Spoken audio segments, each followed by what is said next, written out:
Probablemente llegará entre 18 y 24 horas después de la explosión.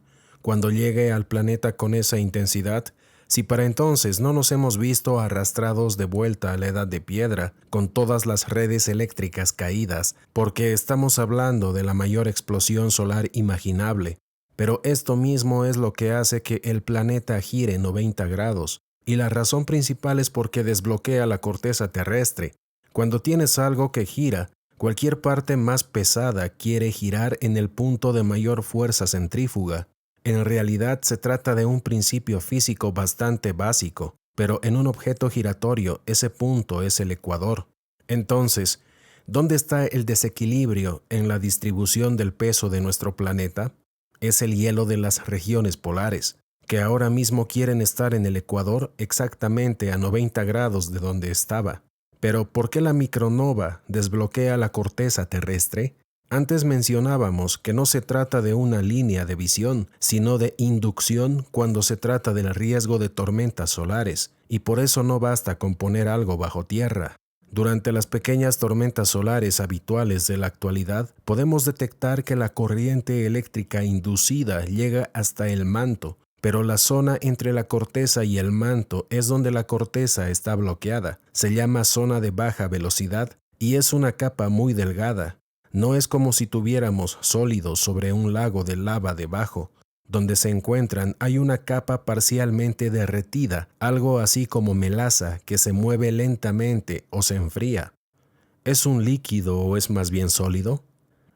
Es una mezcla de ambos, pero actúa como un pegamento, como lo hace la melaza, uniéndolos. Bueno, si las débiles tormentas solares actuales pueden llevar esa corriente hasta el manto, ¿qué le sucede a esa capa durante la mayor de todas las tormentas solares?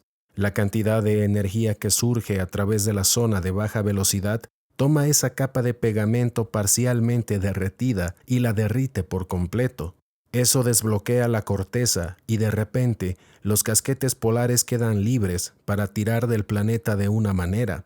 Y no es todo el planeta. Hoy en día algunos catastrofistas piensan que es todo hasta el núcleo lo que está girando. No es la peor idea que he oído, pero prefiero esta versión, porque bueno, puedo hacer los cálculos, puedo entender que la corteza se desbloquee y se mueva de esa manera. Los casquetes polares simplemente arrastran la corteza hacia donde quieren ir, así que desde una perspectiva científica, esto solo utiliza la ciencia espacial convencional, la ciencia de las tormentas solares y la ciencia de la inducción, pero lo lleva a un nivel extremo al que la mayoría de los científicos nunca llegan, porque no tienen la herramienta de la micronova en su caja de herramientas para jugar con ella. Cuando añades esa herramienta, piensas, bien, voy a usar las mismas ecuaciones, los mismos principios físicos, solo que los voy a aplicar a este evento. La zona de baja velocidad se derrite por completo, la corteza se desbloquea y obtenemos un desplazamiento de 90 grados para colocar el hielo donde quiere estar. Y luego, varios miles de años después, se ha acumulado más hielo nuevo en la región polar, de modo que cuando vuelva a ocurrir, puede inclinarse 90 grados una vez más. ¿Cuál es la fuerza que mantiene el núcleo en el centro de la Tierra en posición vertical y en su lugar mientras la corteza gira 90 grados?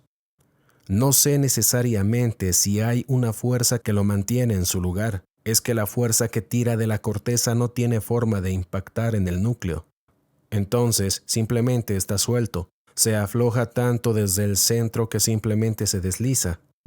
Ahora bien, algunas de las pruebas de esto son realmente cruciales. Algunas siguen siendo clasificadas hasta el día de hoy, aunque tenemos una forma de lidiar con eso, y otras están ocultas a plena vista, justo delante de nuestras narices. Empecemos por la primera.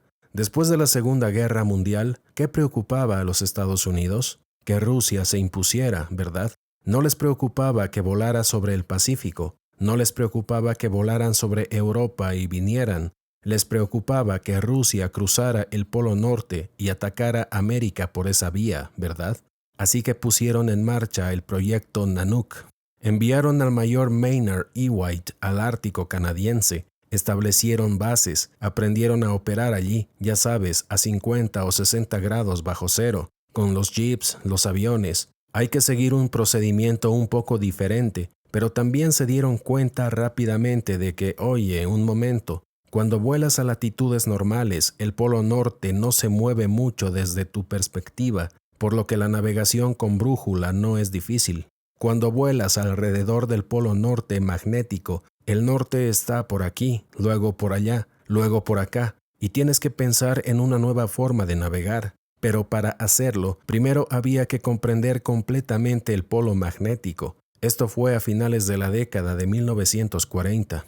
Lo que descubrieron fue que enviaron a varios equipos para intentar localizar el punto exacto del polo magnético, y todos regresaron diciendo, lo hemos encontrado. Y ellos respondieron, un momento, les enviamos, estaban a 16 kilómetros en esta dirección, están a 8 kilómetros en esta otra. ¿Cómo que todos lo han encontrado? Resultó que lo habían encontrado a diferentes profundidades, lo que significaba que se estaba moviendo con el tiempo. Y cuando fueron y siguieron investigando, descubrieron que podían trazar la línea por donde se movía. Entonces empezaron a excavar. Excavaron a través de una capa muy normal. Es muy helada. Hay algunos fósiles polares allí. Y entonces se encontraron con una de esas capas de desastre. Y debajo de ella hay fósiles tropicales. Y luego otra capa de desastre polar y luego otra capa de desastre tropical. Esto sigue estando clasificado hasta el día de hoy como parte del proyecto Nanook. Sin embargo, el mayor Maynard E. White nos hizo un favor y cometió traición. Guardó todos los documentos, no solo del proyecto Nanook, sino también de las reuniones del Pentágono a las que asistió y en las que presentó estas cosas, e incluso trajeron a la corporación RAND, que es el pequeño perro faldero científico secreto del gobierno. Creo que incluso hoy en día siguen haciendo mucho de eso, aunque no lo sé con certeza. Así que él tiene los documentos del Pentágono, tiene los documentos de RAND y tiene los documentos de la misión a lo largo de meses, años, y los últimos en los que decían esto es lo que está pasando. Se produce un cambio en los polos magnéticos y la Tierra se inclina 90 grados, situando el Ártico en los trópicos, y por eso se encuentran allí esos fósiles tropicales, cada 2 capas, una y otra vez. Hay pruebas de ello en Escandinavia. Encontraron un bosque antiguo que estaba enterrado bajo el hielo. Lo encontraron cuando los glaciares se estaban derritiendo y descubrieron que todo este bosque parece haber sido enterrado hace unos 13 o 14 mil años. No hay anillos de árboles, ninguno. Hay un lugar en el mundo donde los árboles crecen y no tienen anillos, y ese lugar es el Ecuador. Cuando los anillos de los árboles son estaciones, son el cambio de estaciones, y cuánto crecen, cuánta lluvia reciben, cuánto sol reciben. Si no hay estaciones, no hay anillos de los árboles. Pero Escandinavia es Noruega, Suecia y Finlandia. ¿Qué quieres decir con que no hay anillos de los árboles en los árboles de allí de hace 13,000 o 14,000 años? Solo si estuvieran en el Ecuador. Pero lo que tenemos justo delante de nuestras narices son los mamuts congelados. Todo el mundo ha oído esta historia, ¿verdad?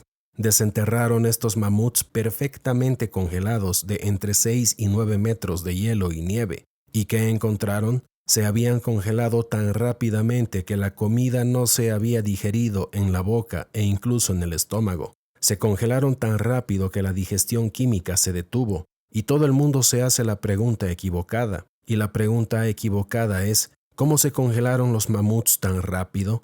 Ahora bien, claro, eso es interesante, pero no es la pregunta correcta. La pregunta correcta es ¿qué comían? Porque llevamos 12,000 años en un ciclo interglaciar cálido. Estas criaturas quedaron congeladas en el ciclo glacial, y después de 12,000 años de calor, tuvimos que desenterrarlas de entre 6 y 9 metros de hielo. ¿Qué crees que había en el ciclo glaciar? ¿15 o 18 metros de hielo? Desde luego, no los 450 kilos de vegetación que estas criaturas necesitaban comer cada día. Es la única explicación, porque cuando se congelaron, allí no había nada que comer. En el ciclo glaciar, cuando había 20 grados menos, no había nada que comer allí arriba, te lo aseguro. A menos que esa parte del mundo no estuviera en la cima, a menos que estuviera cerca de latitudes medias o bajas, y luego fue empujada hacia la región polar, lo que congeló a los mamuts casi al instante, porque de lo contrario, ¿qué comían? Ahora no hay literalmente nada que comer allí. Hay 6 o 9 metros de hielo. Así que cuando hacía 20 grados menos en el ciclo glaciar, cuando estas criaturas se congelaron, no podían estar allí. No habrían estado allí, es imposible. Esto concuerda con los árboles de Escandinavia. Esto concuerda con lo que trajo el mayor White. Para no ser acusado de traición, simplemente le entregó los documentos a su hijo, Ken White, y le dijo que publicara la información, lo cual hizo en un libro titulado World in Peril o Mundo en Peligro. Ahora bien, esto es lo interesante. Este gráfico de aquí se deriva de los datos del Pentágono, concretamente del grupo de la Oficina de Servicios Estratégicos. ¿Has oído hablar de él? Se transformó en la CIA. La CIA solía ser la OSS, la Oficina de Servicios Estratégicos, y en ese momento, por cierto, dijeron que esta inclinación de 90 grados ocurriría en un día. Es un desastre de un día, y simplemente fue algo increíble que lo dijeran. Otra cosa interesante es que el principal geofísico de la OSS en ese momento era un hombre llamado Charles Hapgood. Pero la cuestión es que unos años más tarde, Charles Hapgood era un profesor cualquiera que no trabajaba para el gobierno y planteó la teoría del desplazamiento de la corteza terrestre, solo una inclinación de 7 grados y que tardó 1000 años, y fue tan fácil desacreditarla y tan descabellada que se convirtió en pseudociencia, incluso intentar hablar de ella. Charles Hapgood lo olvidó, perdió la cabeza en sus últimos años y publicó un montón de tonterías, o nunca dejó de trabajar para la CIA, y su trabajo consistía en publicar una versión tan absurda del desplazamiento de la corteza terrestre que se convirtiera en tabú, que la gente ni siquiera se atreviera a hablar de ello en un intento de mantenerlo en secreto. Creo que eso es mucho más probable, dado que la mayor parte del proyecto Nanook sigue siendo clasificado. Todo lo que hay en este libro es clasificado, y la única razón por la que lo tenemos es porque el mayor White se lo dio a su hijo, y hay muchas coincidencias interesantes ahí. Claro, entonces un día solo se necesita un día para que esto suceda. ¿Y cómo afectaría eso a las especies del planeta, a la vida que existe en el Ecuador? Quiero decir, te estás moviendo a esa velocidad y luego te detienes.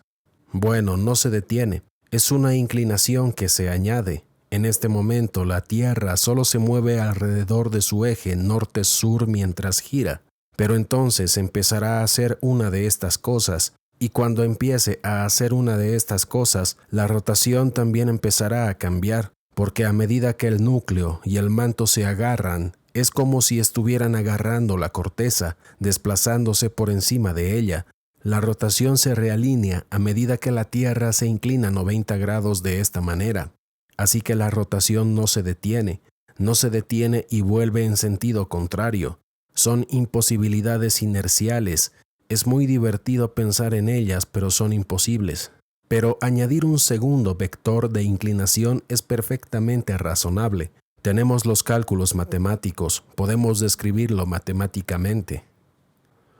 Y esa rotación o ese segundo vector de inclinación no es más rápido ni más lento que la rotación de la Tierra una vez al día.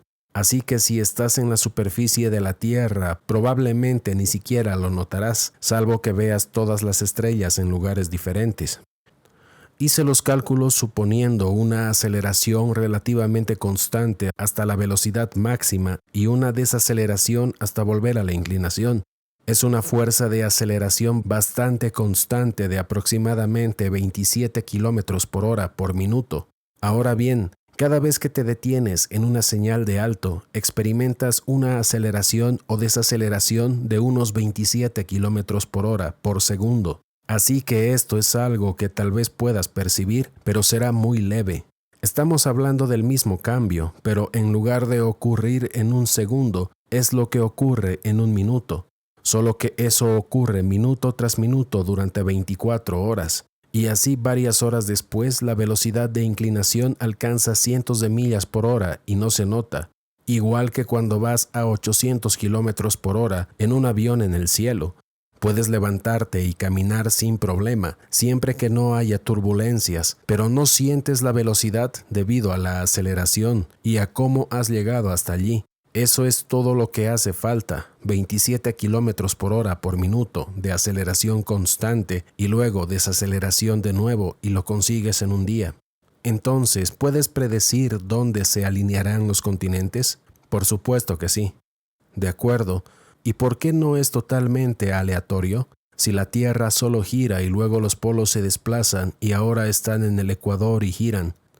¿Estás listo para más coincidencias? Sí, claro.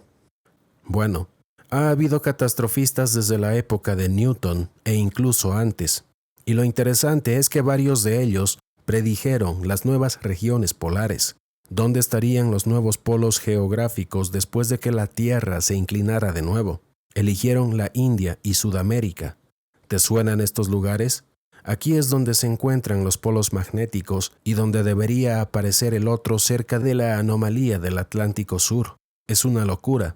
El hecho de que en aquel entonces predijeran que esas serían las nuevas posiciones de los polos y que es ahí donde vemos que se dirigen ahora los polos magnéticos. Pero hay algo más que lo relaciona todo. Mucha gente ha oído que Albert Einstein apoyaba esta idea. Albert Einstein apoyaba totalmente la idea de que la corteza terrestre se desplazara de esta manera. Escribió el prólogo del libro de Charles Hapgood, aunque no se publicó hasta varios años después de la muerte de Einstein. Así que quién sabe hasta qué punto se recopiló selectivamente la obra de Einstein. Pero Einstein escribió cartas sobre este tema a muchas personas, y yo conseguí algunas de estas cartas. Una de las personas a las que escribía cartas era un hombre llamado Immanuel Velikovsky. Está un poco más cerca a Zecharia Sitchin que de Albert Einstein, pero en su día hizo algunas predicciones astronómicas muy famosas e importantes que resultaron ser ciertas, así que llamó la atención de Einstein.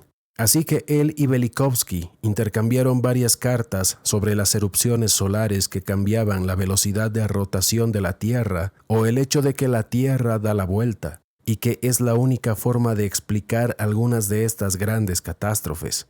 Bueno, Immanuel Velikovsky en su testamento le dejó un montón de estas cartas a uno de sus científicos alternativos favoritos de la época, un hombre que en ese momento era de mediana edad, llamado Michael Steinbacher. Quienes estén familiarizados con el proyecto Thunderbolts o con el universo eléctrico, quizás recuerden el nombre de Michael Steinbacher. Él era especialista en geología eléctrica. Michael Steinbacher fue uno de mis mejores amigos hasta su muerte, hace aproximadamente una década, y en el último mes de su vida, cuando lo visité en California, era obvio que se estaba preparando para partir. Me dejó leer todas las cartas que Velikovsky le había dado, escritas por Albert Einstein. Albert Einstein había hecho los cálculos sobre esa distribución del peso. Hay dos partes del mundo en las que el hielo no solo tiene un peso máximo heterogéneo, sino que hay puntos específicos dentro del hielo. Una es Groenlandia y la otra es la capa de hielo de la Antártida Occidental. Y lo interesante es que si tenemos el norte-sur perfecto como este, Groenlandia está aquí y la capa de la Antártida Occidental está allí, lo que significa que esto quiere tirar hacia aquí. Quieren tirar de la Tierra de una manera muy específica. En el momento en que la corteza se desbloquea, sabemos exactamente cómo se inclinará matemáticamente. Y lo interesante es que si tenemos Groenlandia aquí arriba y la parte de la Antártida que está al sur de Australia aquí abajo, llegando al Ecuador, coloca a la India aquí arriba y a Sudamérica aquí abajo. Así que ya sean las antiguas predicciones sobre dónde estarán los nuevos polos o las matemáticas de Einstein sobre lo que sucede cuando se desbloquea la corteza, que por cierto él nunca descubrió cómo desbloquear, tampoco miró nunca al Sol ni al campo magnético de la Tierra. Pero ya sea eso, las antiguas predicciones de la época de Newton, ya sean las matemáticas de Einstein, o sea lo que vemos hoy en día, ahí es donde van los polos magnéticos. Cuentan la misma historia, son los mismos nuevos polos, es la misma inclinación, es lo mismo una y otra vez. Las coincidencias solo se suman, y eso me parece una coincidencia demasiado grande, sobre todo porque donde se supone que están estos nuevos polos, también se encuentran el Triángulo de las Bermudas y el Triángulo del Dragón, dentro de esos lóbulos de flujo de los que hablabas antes, que es donde cabría esperar encontrar una anomalía magnética. Quizás el Triángulo de las Bermudas y el Triángulo del Dragón fueron antiguos polos magnéticos, es difícil de decir. Pero lo que sí puedo decir es que ahora tenemos como 25 coincidencias en total, desde el ciclo hasta cómo el Sol tiene una micronova y desbloquea la corteza. E incluso la forma en que nos inclinamos 90 grados tiene sentido en todas estas diferentes coincidencias. ¿Y qué otras pruebas tenemos? Por ejemplo, la Antártida, que en su día fue una zona exuberante y tropical. Sí, han realizado estudios allí. Desde luego, no los han publicado. Lo único que tenemos son cosas como el mapa de Piri Reis o algunas de esas imágenes de los que parece una pirámide negra en la Antártida. ¿Las has visto alguna vez? Sí, claro. Ahora bien, sabemos con certeza que no se trata solo de una formación rocosa extraña. No lo sabemos. Ni tú ni yo hemos bajado allí a examinarlo, ¿verdad? Y si alguien ha bajado, no lo ha contado. Pero cosas como esa, cosas como el mapa de Piri Reis u otros mapas que muestran la Antártida sin hielo, con líneas terrestres relativamente precisas que ahora sabemos que existen bajo el hielo, ¿cómo podrían haber existido hace 500 años si no se basaron en documentos? Y estoy bastante seguro de que Piri Reis afirmó que solo pudo hacerlo después de visitar la biblioteca de Alejandría. ¿Y quién sabe dónde? Algo me dice que no lo quemaron todo allí. Algo me dice que robaron las partes más importantes y que probablemente ahora estén en el sótano del Vaticano o algo así, y luego quemaron el resto. Pero hay demasiadas voces que cuentan exactamente la misma historia como para descartarla, ¿no crees? Entonces, si miramos Google Earth, donde parece que se ha desprendido una gran cantidad de agua en la parte norte de África, esto parece un daño causado por el agua. El agua entra por aquí, tienes toda esta agua en el Océano Atlántico Norte y parece que se ha precipitado de vuelta al océano aquí, sobre la estructura de Richat. Si observas la costa oeste de los continentes, ves lo que parecen daños causados por el agua. Estas estrías aquí como si la tierra hubiera sido empujada de izquierda a derecha. Hay salinización en la costa oeste de todos los continentes principales. Hay salinas que podrían deberse al agua del mar. Hay algo que parece ir de oeste a este, de nuevo, de izquierda a derecha, donde habría habido agua, rodeado la Antártida. En América del Norte hay salinización del desierto que se habría producido si hubiera corrido suficiente agua desde la costa oeste hacia el este. Aquí hay lo que parecen marcas de agua, marcas de ondulación de olas enormes, y luego depósitos de sal, posiblemente del océano. Y por supuesto África, donde el agua se derramó por esta zona, por Arabia Saudita, se puede ver lo que parece agua derramándose por allí. Hay depósitos de sal por todo el norte de África y Arabia Saudita. El Mar Muerto, que es básicamente como un tazón de sopa, y ahora tiene un 30% de sal. El agua que hay aquí tiene un 30% de sal, lo que podría indicar que tal vez se trataba de agua del océano que se evaporó con el tiempo, y eso es lo que nos queda, esta enorme cantidad de sal que existe. Estoy bastante seguro de que eso es lo que ocurrió en esos lugares.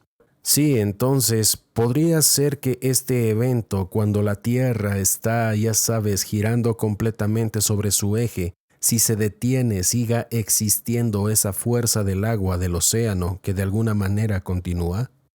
Entonces, ya sabes, hay cosas que se están moviendo juntas en este momento, y luego una empieza a moverse así.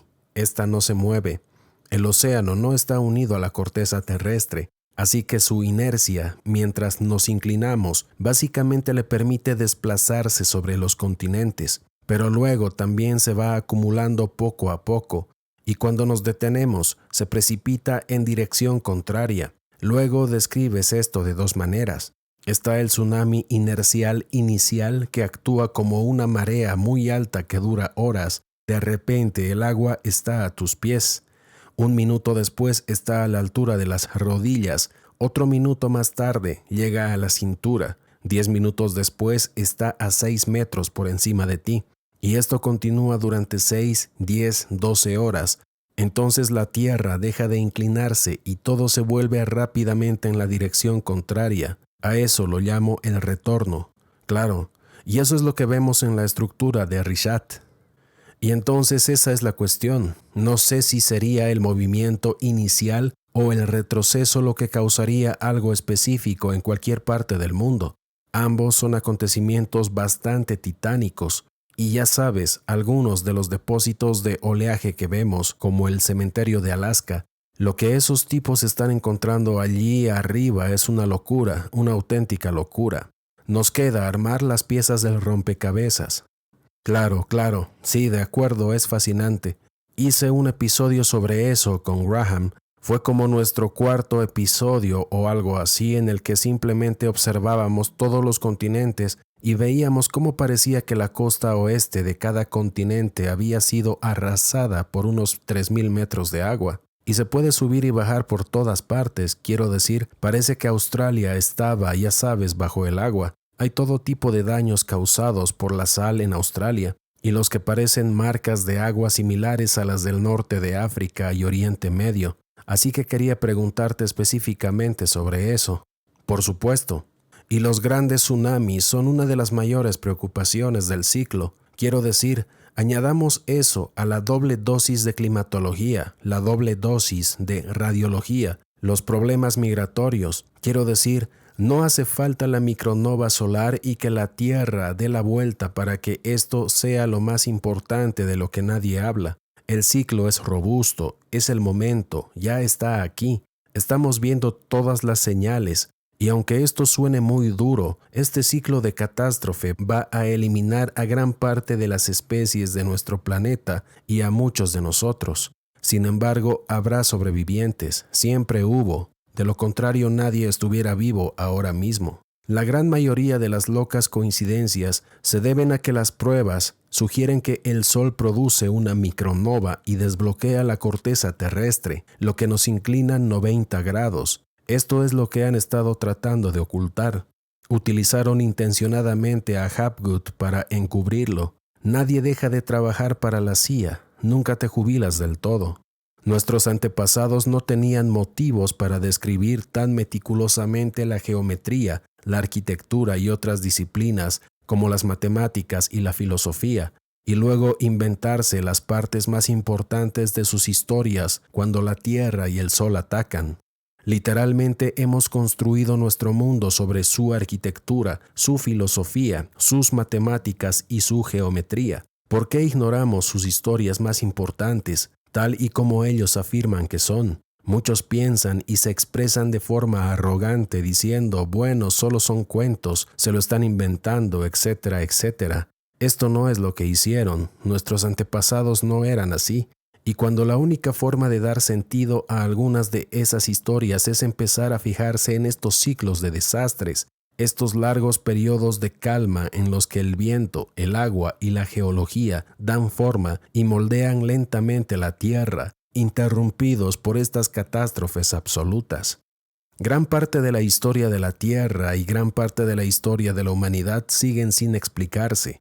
Y creo que el catastrofista más importante es un tipo llamado Gibbon. En realidad no fue hace tanto tiempo, fue hace solo unos 50 años. Él dijo, todo esto es diversión y juegos, son ideas bonitas. La ciencia no madurará hasta que no se pueda responder a todas las pruebas. Y ahora podemos hacerlo. Es comprensible que haya un aumento de la actividad volcánica, sísmica, de tsunamis o de extinciones.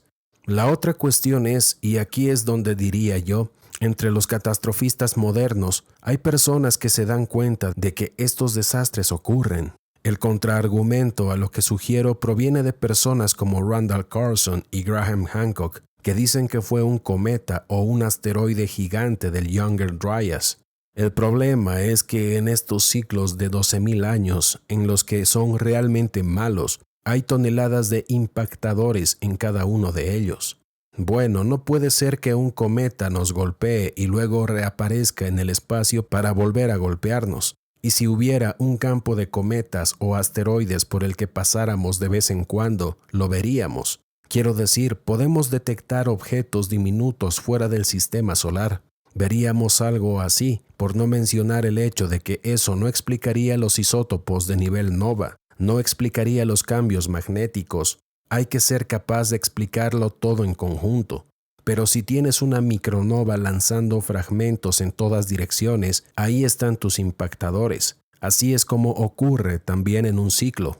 Así que hay que explicar el ciclo magnético, los isótopos de nivel nova, las extinciones, los volcanes, los impactadores. Hay que explicarlo todo. Y no sirve de nada decir, bueno, 9 cosas diferentes golpearon la Tierra al azar, y lo hacen cada varios miles de años, y es solo una coincidencia que todas ocurran. No es una sola cosa.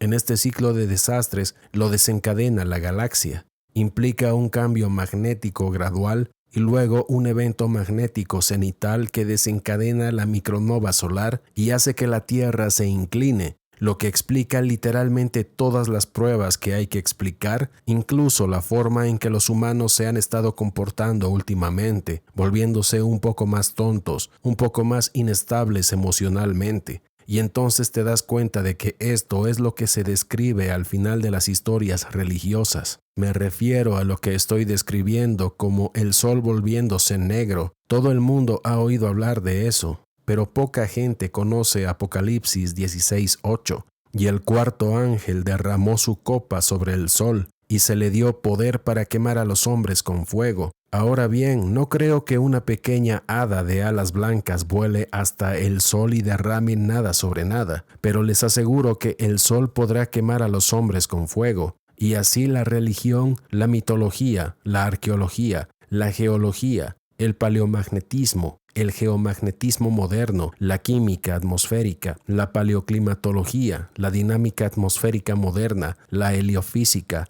la astronomía y la astrofísica en su conjunto, la cosmología y la física galáctica, cómo funcionan los gobiernos, cómo funciona la información clasificada. Estamos hablando de tantos campos diferentes que cuentan la misma historia. Solo le pido a la gente que la escuche y que abra los ojos. ¿Por qué cree que no hay más personas, o tal vez hay más personas y no las he visto hablar de esto, pero ¿por qué cree que no hay más personas hablando de esto? Bueno, en primer lugar, las personas que están en mejor posición para hablar de esto entienden perfectamente lo que les va a pasar si intentan hablar de ello. Lo mismo que le pasó al Dr. Holloman y al Dr. Huyen por atreverse a escribir un artículo conmigo. Además de eso, la compartimentación insondable. Nos hemos alejado mucho del pensamiento interdisciplinario tipo Renacimiento. Ya sabes, trabajo con gente de la NASA y profesores todo el tiempo. El número de personas que conozco que se dedican activamente a la ciencia, a la investigación y a la publicación de artículos y que no tienen ni idea de lo que hacen sus colegas en la oficina de al lado o en la oficina al final del pasillo, porque nos hemos vuelto tan técnicos y complejos y nos hemos especializado tanto en subespecialidades que realmente hemos reducido mucho nuestro campo para poder avanzar en la ciencia, que no puedes levantar la cabeza y mirar a tu alrededor. Tienes que estar concentrado como un láser. Ahora bien, el problema es que también tiene que haber alguien que observe a todas estas personas y vea cómo encajan las piezas más grandes. Y eso no existe hoy en día, salvo quizás en algunas organizaciones clasificadas y en personas como yo. Porque son así, no puedes especializarte en conexiones interdisciplinarias, por ejemplo, entre la heliofísica y el cambio climático. No puedes. Y sin embargo, cuando empecé mi canal en YouTube, lo único que quería era contar a la gente qué está haciendo el sol, qué está haciendo el clima, y contar a la gente sobre los terremotos. Y estaba muy claro que nadie había hecho eso antes. Estaba muy claro que las personas que estudian el clima no estudian el sol. Las personas que estudian el sol no estudian los terremotos. Porque cuando empiezas a hablar de estas tres cosas y las informas completamente todos los días, los niños de secundaria y primaria pueden ver estos patrones como un momento, cada vez que pasa esto, cada vez que pasa esto, se volvió tan evidente. Entonces me refiero a la historia tradicional dominante, la historia científica generalmente aceptada, que dice que hemos estado en una era glaciar durante 2.5 millones de años y que los casquetes polares han tenido periodos interglaciares dentro de esos 2 millones y medio, 2.4 millones de años, o creo que es así, y que los casquetes polares se han vuelto, ahora estamos en un periodo interglaciar, pero se han vuelto más grandes y más pequeños, más grandes y más pequeños, pero básicamente los casquetes polares han sido bastante grandes en los polos geográficos norte y sur. Lo que usted dice es que cada 12.000 años cambia completamente. Los casquetes polares del Ecuador se derriten y desaparecen por completo. No creo que los que vemos ahora desaparezcan por completo, pero sí se desplazan hacia el Ecuador. No creo que se derritan por completo, ¿sabes por qué? Todavía tenemos glaciares en los trópicos hoy en día. ¿Sabías que en América Central, América del Sur, África e Indonesia hay glaciares en la región tropical? Hace 12.000 años, en el periodo interglaciar más cálido, y siendo ese el caso, no creo que haya ninguna posibilidad de que la Antártida se derrita en el Ecuador, especialmente si estamos en un ciclo glaciar y hace 20 grados menos. Si hoy en día todavía tenemos glaciares en los trópicos, es imposible que la Antártida se derrita o que Groenlandia se derrita por completo, incluso en un periodo interglaciar, y dado que 9 de cada 10 ciclos son glaciares y no interglaciares, son más fríos, ni siquiera puedo imaginar cuántos de ellos quedarían. Voy a hacer una pregunta tonta porque ya sé la respuesta, pero según tu teoría, a medida que la Tierra se inclina y los casquetes polares se encuentran ahora en el Ecuador, ¿se trata de un evento de 12.000 años en el que se forman nuevos casquetes polares en nuevos lugares o vuelven rápidamente a donde estaban?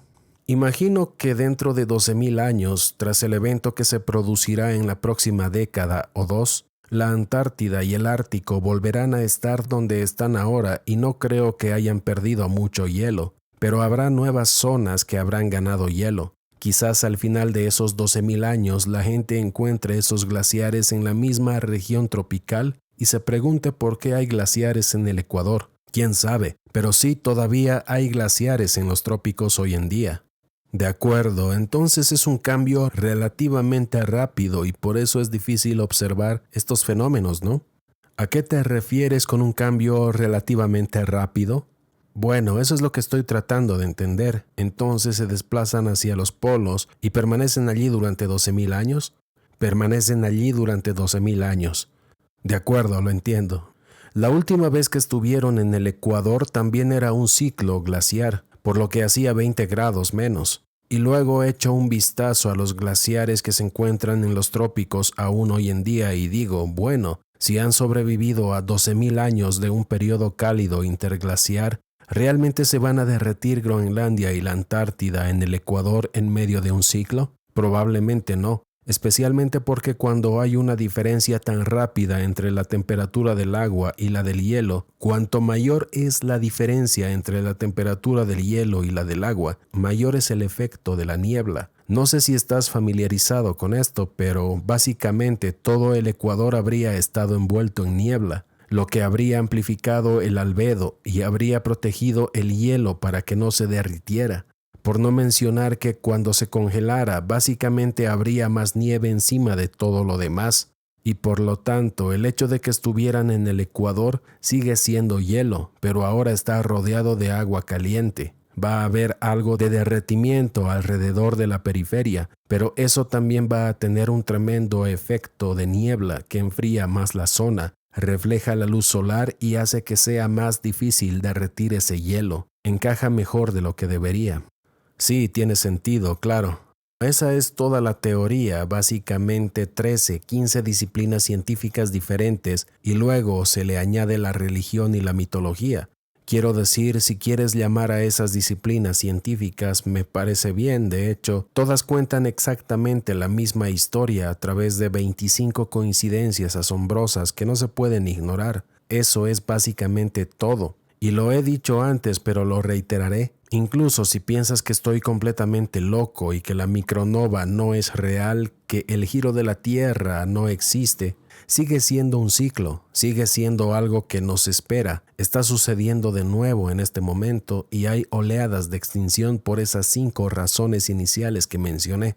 Estamos como 500,000 de años atrasados científicamente desde una inversión de polos. Esa es la otra cuestión, ya sabes, estamos hablando de los rápidos que se remontan al principio, esos cambios magnéticos largos. Estamos muy atrasados en ese sentido, muy atrasados también en eso, así que, quién sabe, tal vez no haya descubierto adecuadamente lo terrible que va a hacer esto, aunque realmente espero haber llegado al límite de lo malo que va a hacer.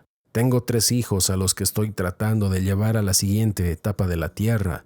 ¿Cómo les hablas de esto? ¿Les hablaste a tus hijos sobre esto? Oh, no, en absoluto. Mi hijo mayor tiene 10 años y creo que aún nos quedan muchos años por delante. Quiero que aprendan, que se rían, que jueguen, ya sabes. No sé qué pensar del niño de 5 años, sobre todo si tenemos poco tiempo, pero incluso en ese caso, quiero que mis hijos mayores tengan su primer beso, su primer enamoramiento, que hagan pruebas para la orquesta de honor en el caso de mi hija, o para el equipo deportivo de la escuela en el caso de mi hijo. Quiero que tengan vida mientras pueda. A medida que crezcan, probablemente se los explicaré. Incluso hoy en el rancho los llevo a buscar cosas, les enseño a hacer esto o aquello, y ellos no tienen ni idea de que les estoy enseñando habilidades básicas para sobrevivir. Solo piensan que están saliendo a divertirse en la naturaleza. Ah, genial, tiene sentido, es una buena filosofía. Ahora entremos en el componente de supervivencia de esto, centrándonos quizás en Estados Unidos específicamente y en cómo será, qué debe esperar la gente y dónde debería estar. Lo primero que hay que entender son las etapas del desastre. Ahora mismo estamos en un mundo de payasos con una agenda oscura y distópica. Lo más preocupante son los idiotas que están al mando del planeta y entre nosotros, ya sea la Tercera Guerra Mundial, los problemas económicos, las situaciones financieras individuales, las enfermedades, las operaciones psicológicas que inventen enfermedades para poder introducirte solo Dios sabe qué al cuerpo. Ahora mismo es un momento extraño para estar en la Tierra, muy extraño. Y la inteligencia artificial se está colando rápidamente en esta lista, y entonces un día el sol lo apagará todo. No puedo imaginar que lleguemos a la micronova y al cambio de polos sin perder energía. Así que en algún momento antes de los grandes eventos el sol nos dejará sin energía. Y ya sabes, en las grandes ciudades dicen que solo estamos a 3 días del caos total. No habrá comida, no habrá agua, no habrá orden, solo gente hambrienta, sedienta y realmente desesperada, básicamente convirtiéndose en animales.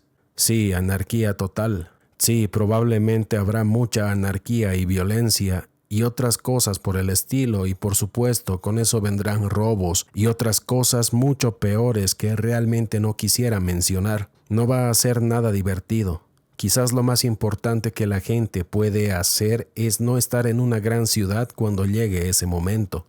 Yo lo llamo la fruta madura. No te dejes eliminar de una forma tonta, como por ejemplo, oye, sé que habrá tsunamis enormes, pero voy a vivir junto al mar. Lo siento, Graham, pero temo que no sobrevivirás. Sí, tienes mucha razón. Entonces, ya sabes, mantente alejado de la costa si piensas quedarte a largo plazo. Aléjate de las grandes ciudades y probablemente también quieras alejarte de las laderas de los volcanes importantes y de las zonas altamente sísmicas o con grandes fallas tectónicas. Después de eso, la pregunta más importante que me hago es, bueno, ¿cómo puedo evitar que me alcancen estos grandes tsunamis? Y la cuestión es que realmente no pueden ser tan terribles como una ola de 3 kilómetros de altura que lo arrasa todo y acabará con todo el planeta. Pero también tienen que ser lo suficientemente grandes como para que lejos del Pacífico rompan los puntos bajos de las montañas rocosas y se precipiten en el Golfo de América. Tiene que ser capaz de atravesar los Alpes porque también vemos pruebas de ello. Hay bloques de granito que han sido empujados hacia arriba por los Alpes y saben que al igual que las personas es posible que alguien los haya cortado, pero las personas no los arrastraron hacia arriba. ¿Como en los Andes? También existe eso en los Andes. Sí, eso se da en todas partes, así que básicamente lo que se me ocurrió es tomar la altitud en pies, la distancia al océano en millas, y sumar esos dos números. Si el resultado es superior a 5000, hay buenas posibilidades. Por ejemplo, en el Ranch Observer estamos a unas 600 millas del océano y a 1 milla de altitud, así que nuestra puntuación es de alrededor de 6000, nada mal. Aquí nuestra puntuación es de alrededor de 11 o 12, así que deja algo que desear. La otra cosa es la onda inercial inicial. Es como una marea alta que se mueve rápidamente. La gente sobrevivirá simplemente flotando, pero no todos, porque habrá árboles, rocas, otras personas, casas, coches, metal y todo tipo de cosas en esta corriente, lo cual es otra razón por la que si planeas flotar, un inflable no es una buena idea, ya que se va a desinflar, sino algo resistente, algo que pueda golpearse un poco, como un bote de choque. Si es que fabrican algo así, no sé si lo hacen. Probablemente sea demasiado caro jugar a los autos de choque con botes del tamaño real de un bote, pero con algo así podrías simplemente flotar y alejarte. Estoy seguro de que la gente sobrevivió así en el pasado y estoy seguro de que la gente volverá a sobrevivir así ahora. Realmente nadie vendrá a rescatarte. Nadie va a venir a rescatarte y tienes que darte cuenta de cómo van las cosas. No vas a volver a empezar desde donde lo dejaste, así que es mejor que te lleves toda la comida, los suministros y todo lo que necesites para empezar en el barco o donde quieras resguardarte. Otra cosa que debes comprender es que vas a flotar en una dirección durante muchas horas y luego te detendrás. Entonces irás en la dirección opuesta y ahí es cuando tendrás que caminar hacia tierra lo más rápido que puedas porque te estás alejando del mar. Es el agua que sale de los continentes y vuelve al océano. Sería una verdadera lástima que todos tus preparativos para sobrevivir a la gran catástrofe tuvieran éxito y acabaras muriendo porque terminas en medio del océano, como si le hicieras un gesto obsceno al destino, a Dios o a lo que sea en lo que creas. Así pues, echamos la vista atrás hace unos 10,000 o 12,000 años a las sociedades más importantes que parecen haber existido durante bastante tiempo. No estaban situadas junto al océano, no se encontraban a baja altitud y muchas de ellas tenían lugares donde refugiarse bajo tierra, lo que probablemente también será necesario porque a raíz de todo lo que está sucediendo, el clima va a empeorar considerablemente, las temperaturas van a empeorar, ni siquiera puedo imaginar el granizo, los rayos y otras cosas por el estilo. Parte de la radiación del espacio que penetrará durante el pico del evento magnético podría ser bueno poder esconderse bajo tierra. Estoy pensando en lugares como Capadocia, Derinkuyu en Turquía o las cuevas no muy lejos de donde vivo en Colorado Springs. Es muy claro que la gente excavó, literalmente excavó en la ladera de la montaña para sobrevivir. Por lo tanto, yo diría que evites los grandes, que son las costas, las grandes ciudades y los volcanes, y después haz el cálculo, ¿a qué altura estoy en pies? ¿A cuántas millas está el océano? Suma esos números por encima de 5000. Deberías estar bastante bien entre 3000 y 5000. Tal vez tener una opción de flotar, pero aún así no estás tan mal. Si bajas de eso, tu plan debería ser flotar. Entonces, si me refiero a que vas a necesitar que los climas sean diferentes, supongo que en Norteamérica, en esta situación, ¿dónde estaremos en relación con el Ecuador? Para aquellos que nos ven, pueden hacer lo siguiente: coger un globo terráqueo y mirar el Ecuador, con Groenlandia aquí arriba, bajar Groenlandia hasta el Ecuador y con solo una pequeña inclinación, poner la India arriba y Sudamérica abajo y verán que básicamente Norteamérica está en el hemisferio sur y todo está invertido. Así que no es exactamente así, pero si tomamos básicamente si tienes Groenlandia en el Ecuador, es un poco más si pudieras girar todo eso ligeramente en sentido horario. No sé si eso es posible. Tal vez es la otra dirección de lo que acabas de hacer y ahora tirar hacia abajo para que Groenlandia quede en el Ecuador. Eso es bastante cerca. Eso está muy cerca de cómo se verá la Tierra después de esta inclinación. Bueno, eso estuvo muy bien de hecho. Básicamente Estados Unidos en general está exactamente en el mismo lugar, excepto que Canadá y México han intercambiado climas. Florida y Maine han intercambiado climas. Nuevo México y Montana han intercambiado climas. Lugares como Colorado, Pensilvania, los estados del norte prácticamente en la misma latitud, pero en el hemisferio sur. Pero entonces eso tiene un impacto dramático en el clima o en esa región geográfica específica en la que te encuentras. Así que prepararse para cómo va a ser el nuevo clima. Quiero decir que en muchos casos, incluso si plantas árboles y demás, ya sabes, árboles frutales, plantas hortalizas o lo que sea que pueda funcionar en un clima, en tu clima específico en ese momento, con un cambio de 20 grados en la temperatura, esas cosas podrían no funcionar en un nuevo clima. Así que habrá mucha caza, supongo. ¿Cómo va a funcionar? Probablemente habrá mucha caza y mucha pesca, pero también ya sabes, es interesante. Si eliminaras a todas las personas que viven hoy en día, nuestra especie se extinguiría. Pero si eliminaras todos los árboles, todas las briznas de hierba y todas las plantas del planeta, las plantas no se extinguirían. ¿Sabes por qué? Sus semillas están en la tierra. Sus semillas pueden sobrevivir. No sé si has oído que encontraron semillas de olivo de 1000 años de antigüedad. Las plantaron y empezaron a crecer. No todas las semillas son tan resistentes, pero las semillas pueden sobrevivir mucho tiempo. Y francamente hay insectos cuyos huevos sobreviven todo el frío del invierno. Quiero decir que hay mosquitos y moscas en Pittsburgh todos los años, lo prometo, y no sé cómo, no sé a dónde van en invierno. Desde luego no migran aquí. Ya sabes, estos pequeños mosquitos no migran a Florida. Sus huevos pueden sobrevivir encerrados en el hielo o bajo tierra durante mucho tiempo. De hecho, aunque este es un clima más cálido, más cercano al tropical que a cualquier otro, estoy dispuesto a apostar que si cavaras encontrarías semillas de coníferas que ahora mismo crecen en Canadá. Es solo que no están expuestas y este no es el clima adecuado para ellas. No es la energía adecuada para ellas, no son los recursos adecuados. ¿Quién puede decir que eso va a ser así? Y así las semillas son arrastradas por el viento, son arrastradas por el agua. Las criaturas pueden migrar, las criaturas pueden ser arrastradas. Y en lo que respecta a la navegación, creo que los animales tienen una idea bastante mejor que nosotros de a dónde ir. Definitivamente mucho mejor que nosotros. Incluso los perros. ¿Alguna vez has visto a un perro justo antes de hacer sus necesidades? Hace ese círculo, se orienta con el campo magnético de la Tierra y los perros prefieren mirar en una dirección específica. No recuerdo si es hacia el norte o hacia el oeste, no recuerdo los detalles, pero los perros lo hacen, los ciervos lo hacen, los conejos lo hacen.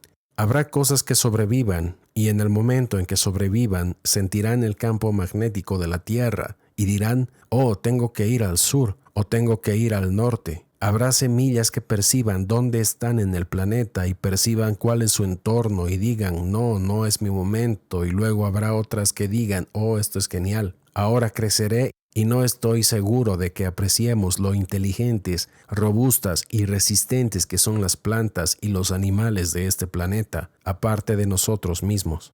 Sí, quiero decir que hay que hacer preparativos más complejos para este cambio geográfico de polos, pero incluso si científicamente solo ocurre una vez cada 150 o 200 años, hay tormentas solares y ahora construimos esta gran red energética. Tenemos un campo magnético que se está debilitando. Nadie discute nada de eso. Así que incluso si se apagaran las redes eléctricas debido a una gran tormenta solar, la preparación para eso y la supervivencia a ese evento, que con toda probabilidad va a preceder a este global, casi con toda seguridad va a precederlo. Me refiero a la supervivencia a este tipo de evento que científicamente coincide con lo que todo el mundo piensa que en algún momento del futuro va a ocurrir. ¿Qué dirías en términos de preparación para un evento como ese? Algo entre la América preindustrial y los vikingos. Quiero decir, solo hay que aprender a cazar, no solo a cultivar alimentos, sino también hay que aprender de todo. Hay que aprender a conservar los alimentos.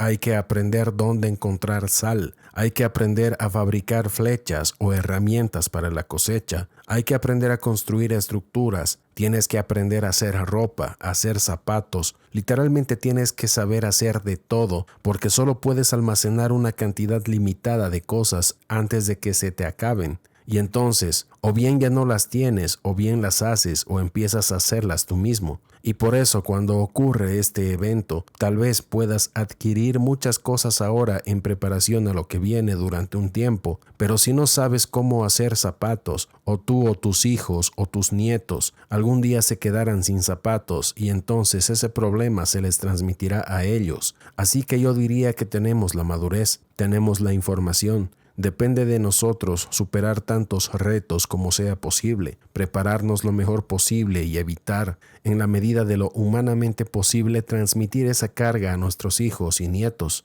Así que no somos una o dos generaciones de supervivientes y luego desaparecemos. Los seres humanos llevamos miles de años sobreviviendo a estas catástrofes.